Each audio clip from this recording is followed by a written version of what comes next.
Oh, guys, I tell you what. I'm fucking stupid. Hi! So, 1 minute. Welcome back. Oh, that's going to be annoying seeing me moving in the mirror, isn't it? Guys, I'm using new equipment and it's freaking me out. I feel like it might look a bit dark, but I mean, it is what it is. I've just put another sweet in my gob. So, here's the annoying thing. I have actually recorded this video once already, before Christmas. Spoiler alert, it's now after Christmas, and I decided to go on my camera today, get ready to film a new video, and I deleted both this video and the next one that I'd also pre-filmed. As you see in the title, today we are going to be speaking about my top 20, plus honourable mentions, songs of the year. Now, this list is crazy. It is all different genre. Also, I'm just eating sweets I got given for Christmas. Hopefully you all had a great Christmas. Hopefully you enjoyed yesterday's video. We have got one more after this video to come, and it's my top 10 music videos. Purely because I don't think people give visuals and music videos enough credit. So I want to give them credit. Anyway, I'm going to stop eating because I'm sure that's really annoying. I'm going to hate myself when I watch this back.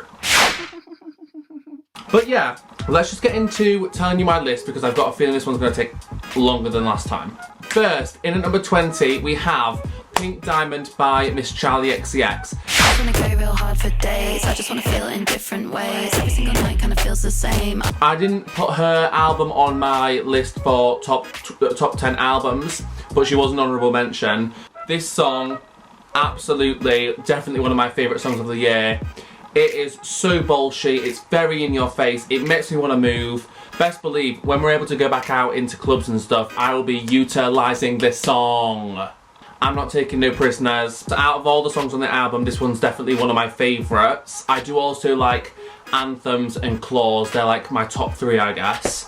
But this one really does hit different for me. Anyway, let's move swiftly on. I'm going to try and smash through these, yeah?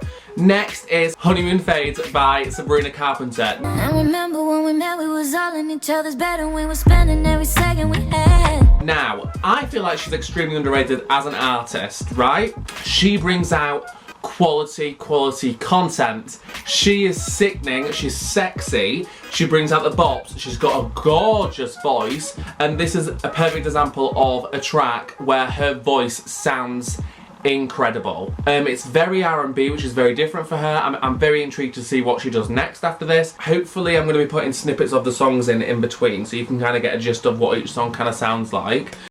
I'm on it, bitch! Oh, I just love this song so much. It's so moody, it's so up my arse. Moving on, in at number 18 we have Miss Cher Lloyd with Lost. 6 in the morning, someone hold me up lost.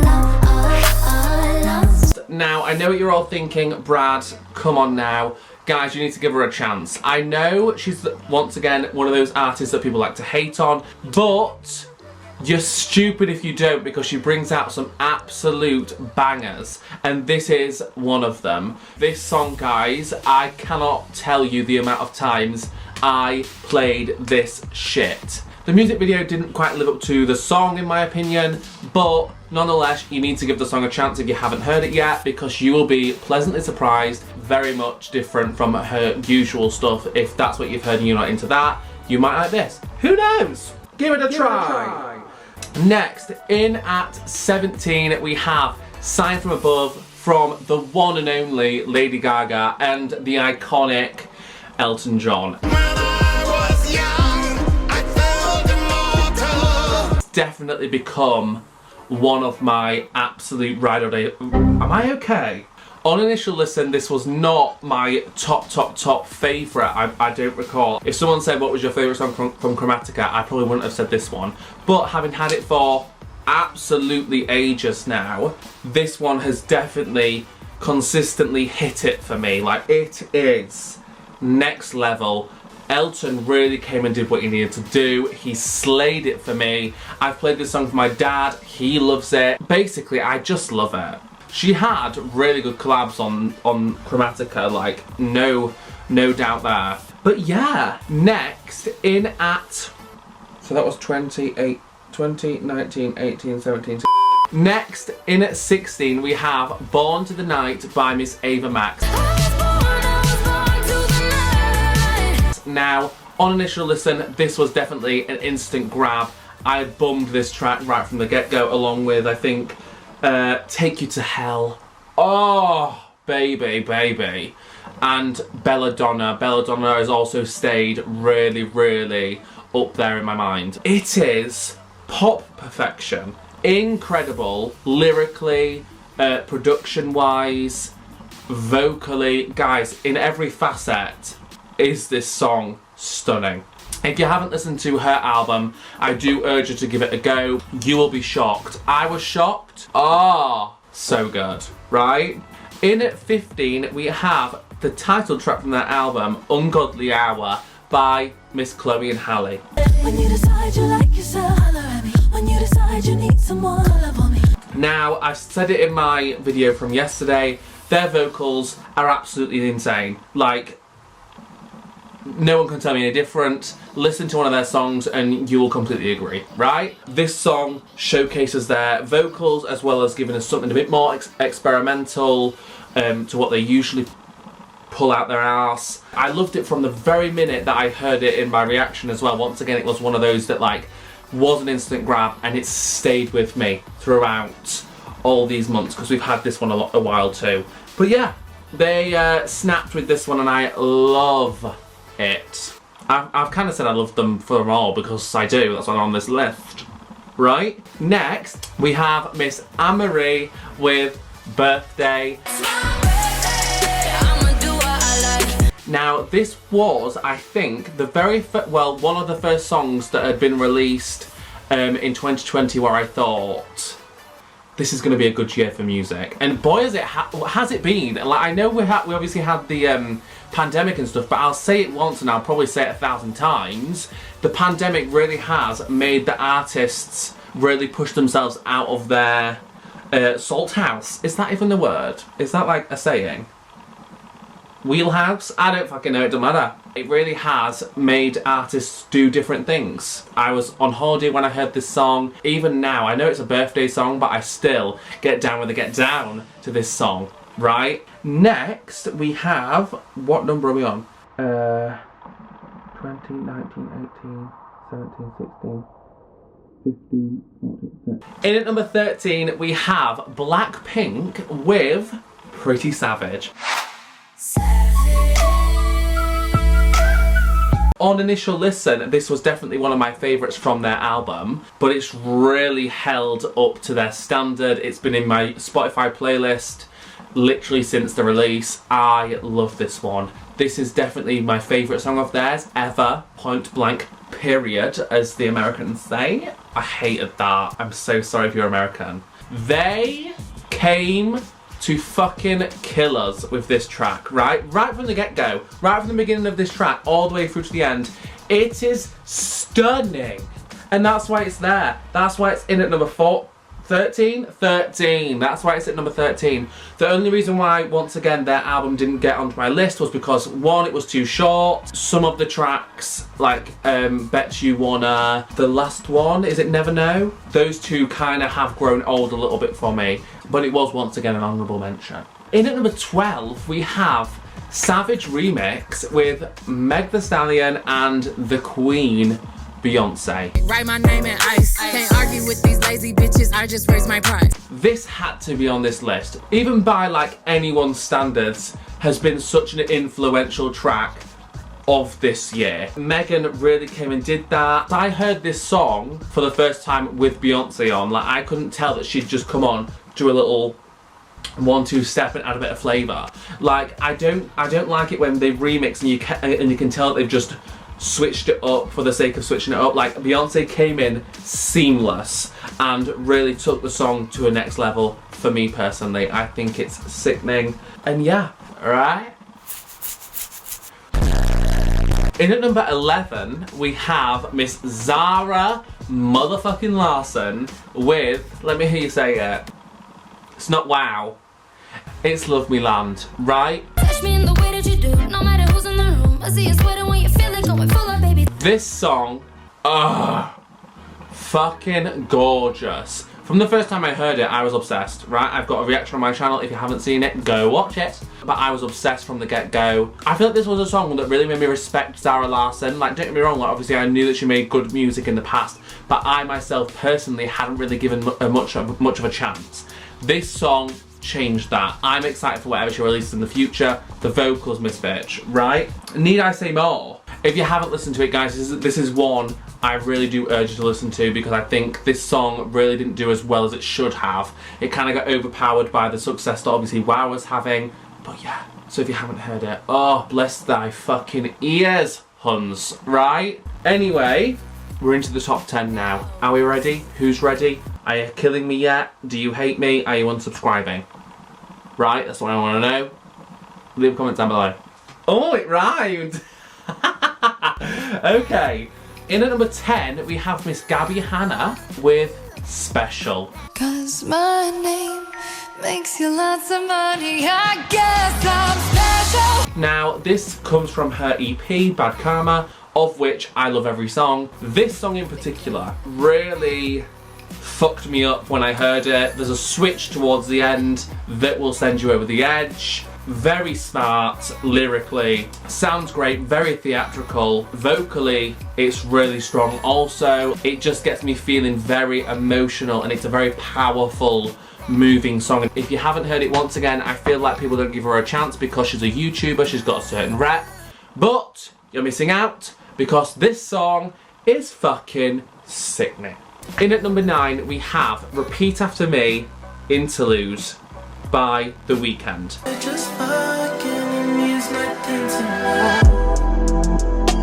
This obviously is from his album After Hours.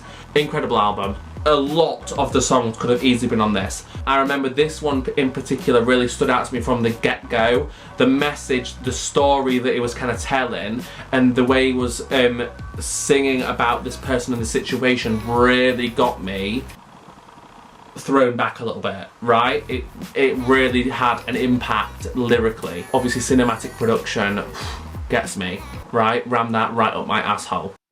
I don't quite know why there's been so much asshole talk in this video, so I'm sorry about that. Right? But yeah, The Weeknd did in fact do that for me personally. Guys, I can't sing, but should I bring out an album anyway? Just get loads of auto-tune on it. Oh, I hate myself. I tell you what, these take a lot out of me, these do. Anyway, y'all don't care about my personal problems. In at, so that was 10, that was 9, 8. In at number 8, we have Angels Like You by Miss Miley Cyrus from her album Plastic Hearts. 'Cause they say I'm misery loves company. I once again could have picked several songs to be in this list from Plastic Hearts. The reason why I went with this one in particular was because of what it represents, what she was speaking about. So mainly lyrical content wise, it really did break my heart a little bit when I first listened to it. Why do I suddenly get stuffy? It's weird. She was speaking about the situation to do with Liam, or at least I think she was. It's so sad, so self-deprecating, so honest, like, oh god, I'm literally thinking about it right now and it makes me sad. But in the best way, it's so emotional and so good.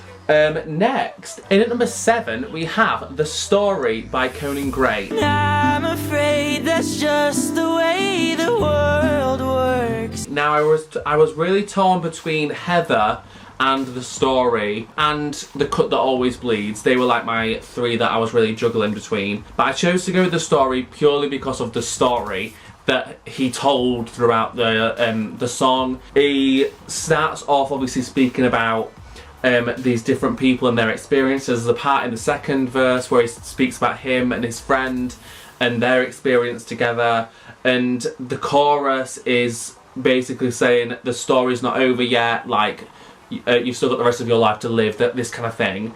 But it's just basically speaking about all the trauma that these people have gone through, and lyrically it is just a masterpiece. Obviously sonically that just does back it up completely, but fucking fuck, I love it. It's definitely one of my favourites from his album. In at number 6 we have Shawn Mendes, Wonder. the title track from this album. The reason why I chose Wonder was because it was such a good telltale sign of what we were going to get with this album. It kind of encapsulates the whole era in just one song. It's so cinematic. It really is so broad, and the instruments, the whole fucking production, his vocals, like the whole thing is just insane. Really good song. But yeah, that song I know for a fact I will love it for a very long time, and it's definitely my favourite song that Sean has ever released, to be honest. Top 5 Huns, top motherfucking 5s. How are we feeling? Let's have a quick chat. What do we think? Am I tasteless? Am I stupid? Let me know. Let me know your top songs of the year down below. I thought I'd say it now rather than at the end, because some people just pop off, don't they, before the end, which is weird to me. In at number 5. Now I feel like this one's going to probably come as a bit of a shock. I don't think I've done a reaction to her on my channel yet. So in at number 5 we have Noah Cyrus. And the song I've chosen is The End of Everything. Everyone you love is gonna die. Now I really did want to put Lonely on here, but that song came out late last year when I had a good look. So I just chose my next favourite from the EP that definitely came out this year. The whole EP, The End of Everything, is incredible. It's so like philosophic. It really does tackle some difficult subjects. The lyrics are absolutely next level on this track especially, like fuck me. It gets you thinking, best believe, it really does. If you've not given Noah a chance and you kind of just see her as Miley's younger sister, then fuck you. You need to sort that out, and you need to give her a chance, because her vocals are literally just matching Miley's, in my opinion. Like they are both so strong. So let's pay her some respect. Let's give her the time she deserves. She comes out with some incredible stuff, but I am in fact waiting for an album, Noah, so please let's get that ball rolling, honey bun, yeah? But The End of Everything, this song especially, and the whole EP are a great place to start if you want to get into it. In at number 4 we have Miss Ariana Grande with Nasty. Don't wanna wait on it tonight, I wanna get nasty. What you waiting for? That maybe is an unpopular opinion for some people, but this song really makes me feel some type of way. It gets me grinding, gets me fucking moving. It's very much understated. She gives us a nice little whistle note at the beginning there, but other than that, we don't really get much of a flex until the very end.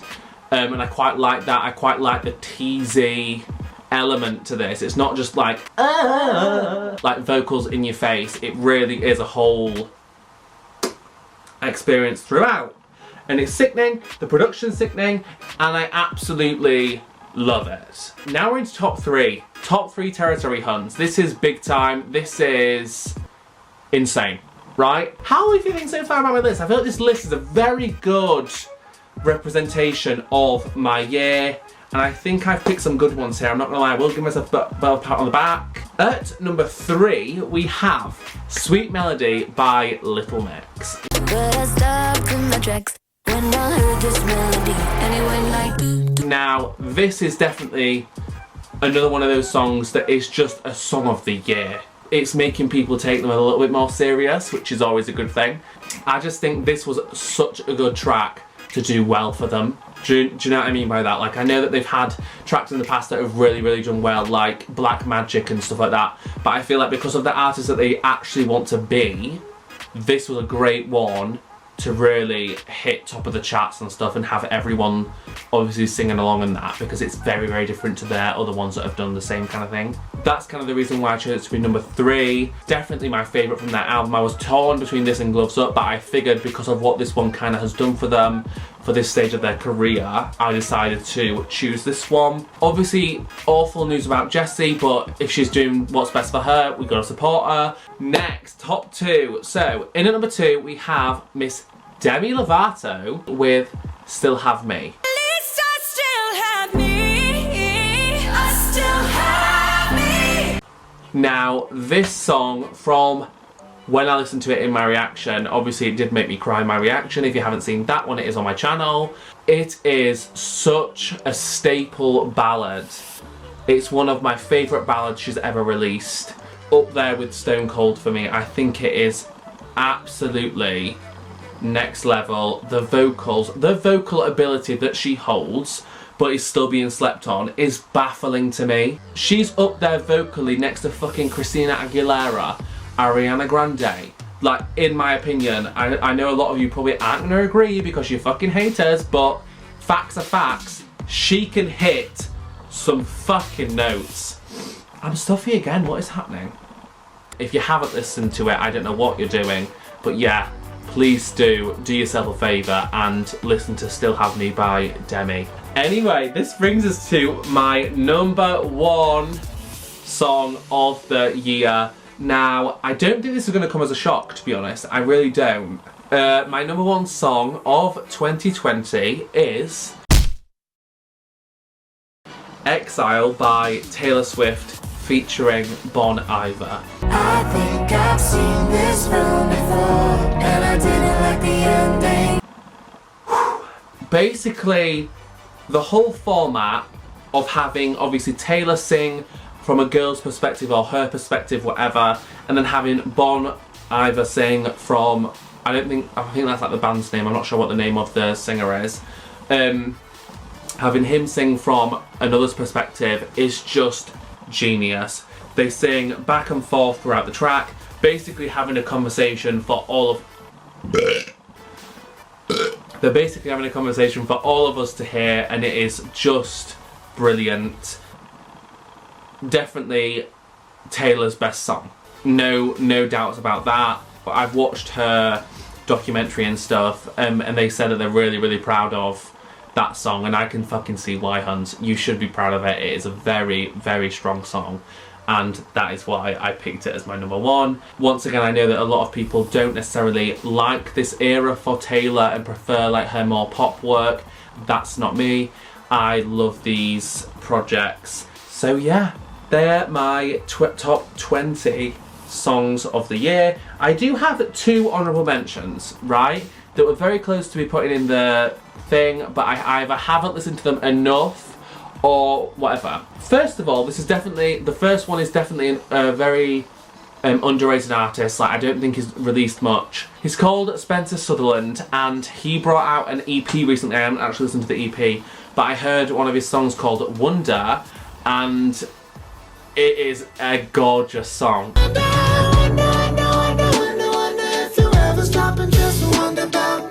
Guys, I don't know what to tell you. It's been in my playlist since I heard it. It's so unique, and it had me completely taken off guard. I did not expect what we got. My other honourable mention that I could think of was Snakeskin by Rina Sawayama. Let me out and tear me down like. I do like Sawayama as an album. I've just not listened to it enough for me to really submerge myself and know everything about it. But I know that it is a good project, but personally I've just not found myself gravitating towards it much. But this song was definitely one of the ones on the album that I did want to gravitate towards. And I also do enjoy Excess and Comme des Garçons too from the album. But yeah, what are we thinking? Do we hate me? Am I stupid? Let me know. It's fine. But yeah, once again, if you could all just appreciate that this is my opinion, then I would love that. Please let me know down below your top songs of the year. You can tell me how many you want, I don't mind. And let's just have a geek out. I love talking about this shit. I'm quite happy with this list. I think it's a really good, accurate representation of how I felt in 2020 and the songs I really have plowed through. But yeah, this brings us to the end of this little ranking. If you did enjoy, please do like, comment and subscribe. I'd love to have you here with the fam. Check me out on social media, I'll have them on the screen here, and I will hopefully remember to put them in the description box below for links, so you can check them out there. I'll be back soon with another video. Until then, I love you guys, I love you, bye. One more, guys, tomorrow.